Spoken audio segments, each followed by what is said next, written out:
ArsenalFanTV, we are actually inside the marble halls of Highbury, the original Highbury. You can see here the Herbert Chapman bust behind me.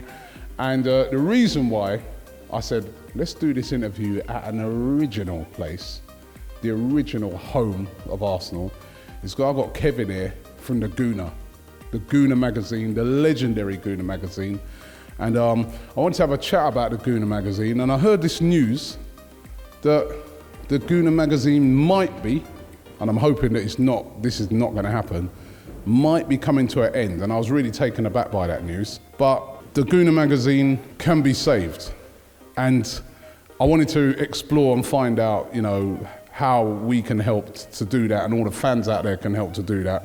But also, I want to talk to you, the founder of the Gooner magazine, about the Gooner magazine. There's lots of people who come to games. They've been coming from original days when they used to come to Highbury, and you used to have loads of sellers out selling the Gooner, get your Gooner here, and you still see them. I know Alex, who we've interviewed on the show many times, he's always at all the away games, home games, and there's another guy I always see outside Arsenal Station. And these guys every week selling the Gooner magazine, and it's really popular fanzine. Now, when did you get it started, and why did you get it started? Well, point of fact, Robbie, is the guy who became the publisher when I became editor, Mike Francis, was the original founder of the magazine. Yeah. Basically, he was working in an office with a Chelsea fan who used to rib him all the time, and when Chelsea suddenly produced a fanzine, Mike felt he had to respond, so he produced the Gooner. It was printed on his Works photocopier at the time and sold in sports pages. It wasn't until issue 2 it was actually sold outside the stadium, but that was in October 1987. I personally got involved a couple of years later. I helped with the sales and distribution, also started writing, and in year 2000, basically Mike was so busy with his day job that he didn't have the time to produce the mag anymore. So I had some experience in publishing, so I took over as editor, and we recently celebrated our 30th anniversary. And well, it started off as part of the fanzine culture, which over the years has gradually diminished, and there aren't too many survivors now. I mean, Tottenham haven't had a printed fanzine since 2001, for example. You ain't got much to put in it, have they? Sorry, I couldn't resist that. So yeah, I mean, effectively, what's happening? The reason that I'm here today is awareness, because we can't continue on the current model of selling copies outside the stadium for a lot of reasons. One of them being, when you've got half the crowd staying away, immediately your sales are being cut by 50%. So it's getting tougher to sell, but there's a hardcore of regular long-term readers who effectively ask me, is there any way we can continue, because they love it so much. I was basically going to call it a day at the end of this season, but I've been amazed by the response and the amount of love in like the letters and the emails that get sent, and the people I chat to. I mean, sometimes because we're struggling to get sellers on match days, I've been out selling it myself, whereas for many years I was just doing distribution. But now I'm doing both, and people who talk to me there just say, look, try and keep this thing going. So we had a look at it and came up with a model which we felt could work. Effectively, it will become a niche publication. There will still be a couple of guys selling it on match days, but unless we secure 1,000 subscribers in advance of next season, it's just not going to be viable.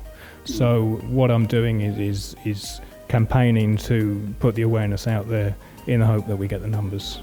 And I mean, there's where we are now at the moment. I've got 450 people paid up already. I've also got probably around 250 people whose subscription ends at the end of this season, because they're all being wound down together deliberately, because I didn't think we were going to continue. If I get 200 of those, I'll need 350 extra people, and the next couple of weeks will see me in overdrive trying to raise that number. I mean, we've got an email list of about 10,000 people, from people who've contacted the Gooner before or completed the Gooner survey online at the end of each season. And every one of those will be getting an email. So I'm quietly optimistic. but there's no guarantees. It can't die, come on. Well, I hope you're right, Robbie. I hope you're right. I mean, magazines now have become niche publications, and I mean, we're having to raise the price to survive, but we're also increasing the page count. So what I'm saying to people is this: if you go and watch Arsenal play Stoke or West Brom and buy a lower tier ticket, it'll cost you over 30 quid, and you get 90 minutes of God knows what for that. For the same amount of money, 30 quid, you can get 6 issues of the Gooner in your letterbox next season, and the quality of the magazine, I think, is well worth that. It's brilliant. It's brilliant. And I mean, the other thing is for ArsenalFanTV viewers who want to see what the Gooner's about, that we'll do a thing where if you send us an email to an address which is going to be Gooner AFTV@gmail.com, we will in return send you a PDF of an issue from this season, so you can just look at it on your screen and think, is this the kind of thing I want to read? And one of the strengths of the Gooner, as opposed to a lot of online content, is the sheer amount of nostalgia we do. I mean, we've got writers who've been going for many years who write wonderfully about the old times, and it's nice to reflect, especially in the current time, when in a way the current things that are being said have all been said before. You know, things aren't changing too much. There's not much freshness to write about, so it's nice to look back as well. And we do that a lot. I like the humour in the magazine. I mean, you've got some great writers, and they come up with some very humorous angles on Arsenal stories. And also, I mean, just before we started filming this, you showed me a publication from 2011, I think it was, and I was reading that, and it was unbelievable how similar all the problems were to right now. I mean, it was amazing.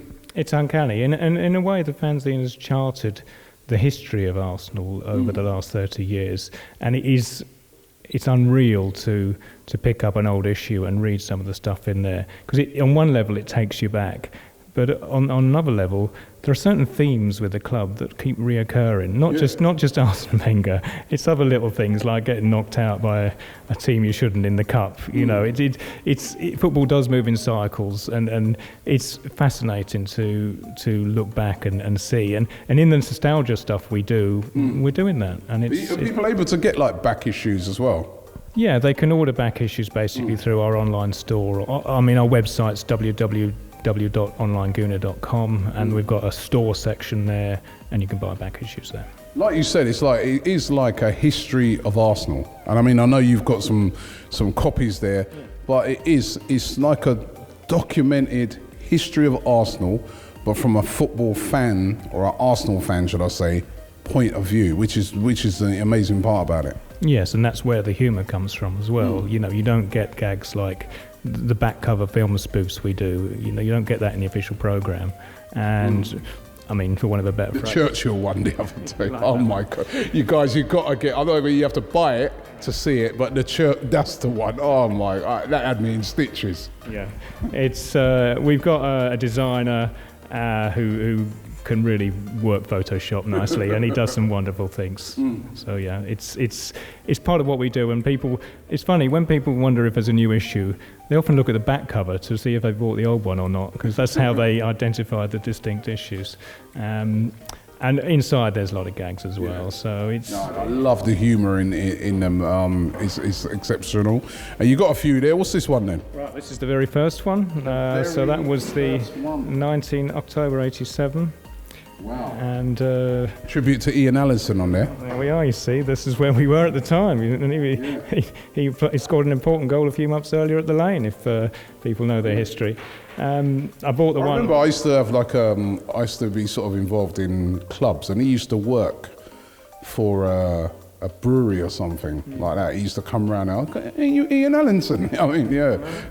It's amazing. I think Andy Linnigan, I mean, he retired just before the money really came into the game. I think he ran a plumbing business or something, and he kept doing it. He still does that to this day. That's amazing. Yeah, it is. So times do change. That's the first issue, and black and white photo. So this was the one where he did of his photocopier. My Francis. Mike Francis did that at work. Yeah. 25p that was. It was 25. Mind you, what was a ticket to get in to see the team then?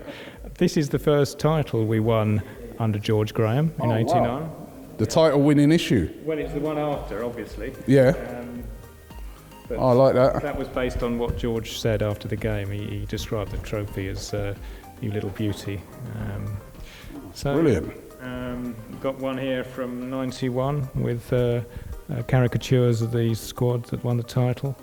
That was the good days. You know, it was fantastic memories. It's when we used to win things. Selling that, and then it just, the buzz was just so good. You know, we loved it. You got all the characters on there. Tony Adams, George Graham. Wow, it's brilliant. David Seaman, Anders Limpar.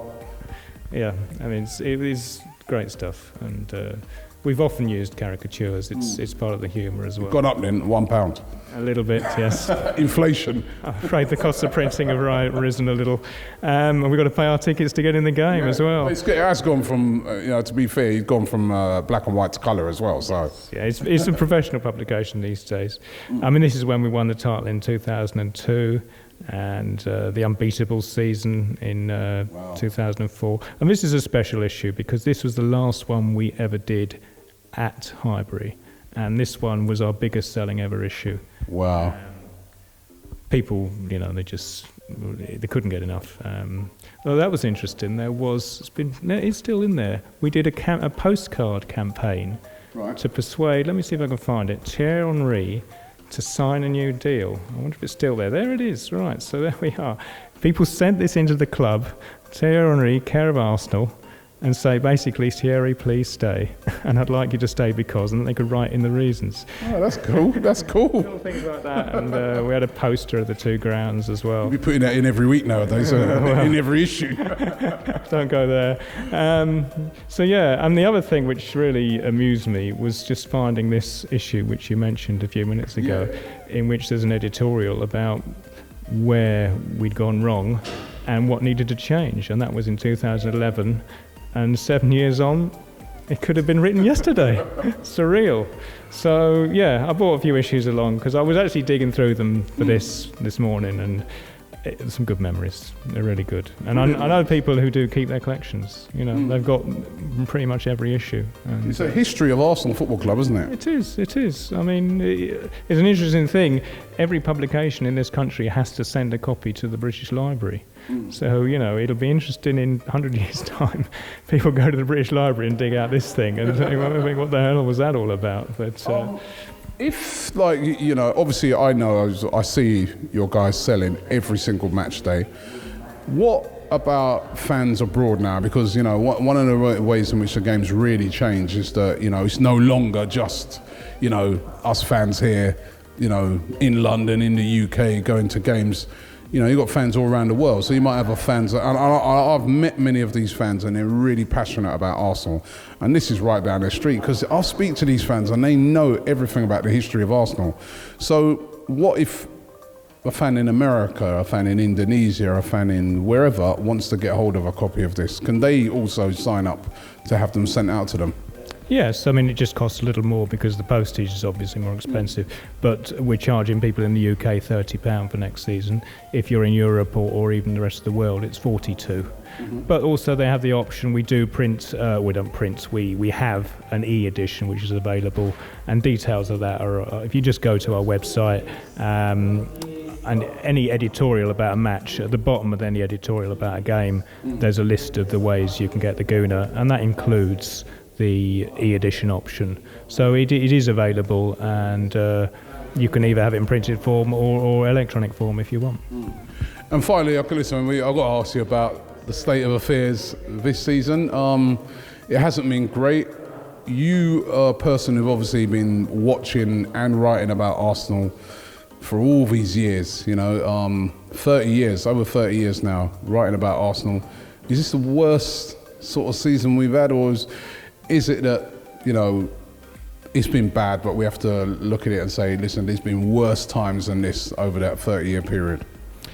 Well, certainly positionally, we've been worse in the league. Under George Graham, we finished 12th one season, for example. But what I think is noticeable this season is what I would call the buzz. You know, football is about hope. And even when you're having a bad season, there's a feeling that there's something to look forward to.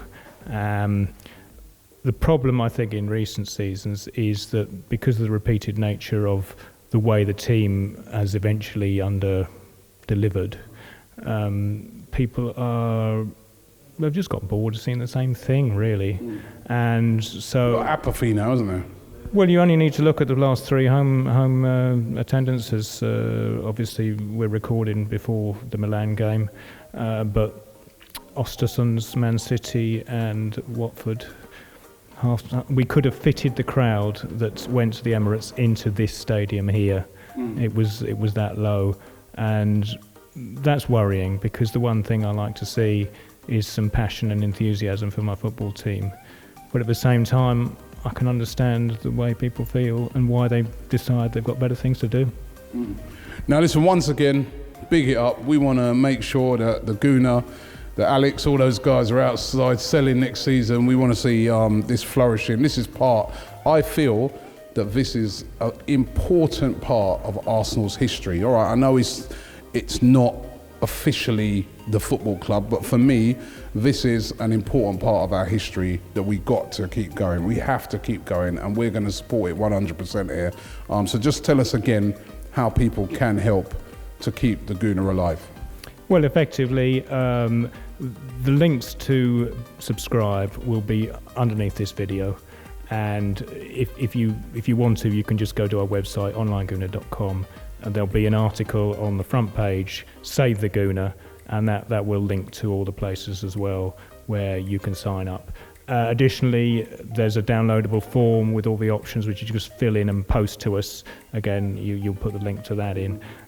It can also be found through the website, and also on Twitter. We're regularly tweeting at Gooner Fanzine, and we have all the links there as well. If you just look at our account and scroll down some of the tweets, you'll find it there. So the main thing, and I'm really grateful to you for doing this, Robbie, is creating the awareness. So if for any reason we don't make the 1,000 and we do finish at the end of this season, it won't be for lack of awareness.